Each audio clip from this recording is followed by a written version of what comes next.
তোরে পুতুলের মতো করে সাজিয়ে হৃদয়ের কোঠরে রাখবো, হৃদয়ের চোখ মেলে তাকিয়ে সারাটি জীবন ভরে দেখিব। আমি নেই নেই নেই নেই যেন তোরে মাঝে হারিয়ে গিয়েছি। লা লা লা লা লা লা লা লা লা লা লা লা লা লা লা লা লা লা লা। তোরে পুতুলের মতো করে সাজিয়ে হৃদয়ের কোঠরে রাখবো, হৃদয়ের চোখ মেলে তাকিয়ে সারাটি জনম বাড়ি দেখিব।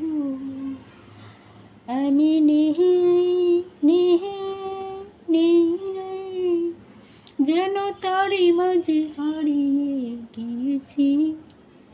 হৃদয়ের কঠোরে মানে হৃদয়ের গভীরে যেন তারই মাঝে হারিয়ে গিয়েছি। এখন আমি আর গান করব না, আমি সাহিত্যিক, সাংবাদিক, রাজনৈতিক এটা না, আমি একজন দেশপ্রেমিক। এখন আমি একটা কথা বলতে চাই যে বাংলাদেশের এখন যে চাঁদাবাজের একটা বড় অভিযোগ,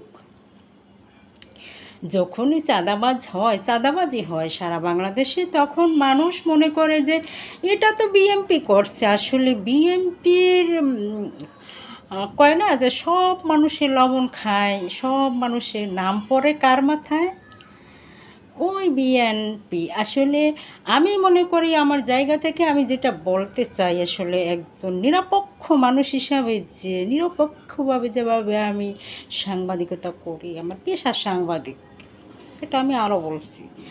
আমি নিরপেক্ষভাবে বলতে চাই, বাংলাদেশে তো নানান রকমের আছে, যেমন গণ অধিকার পরিষদ আছে, এনসিবি আছে, জামাত ইসলাম আছে, তারপরে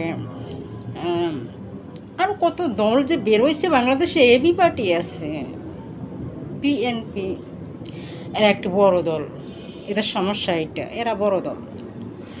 এখন কথা হয়েছে আপনি রাজনীতি করবেন, দেশকে ভালোবেসে দেশের মানুষের কল্যাণের জন্য কাজ করবেন, তাই বলে চাঁদাবাজি মানে পরের পকেটের টাকা সে হালালভাবে রুজি রোজগার করে, সে একটা দোকান নিয়ে বসছে বা সে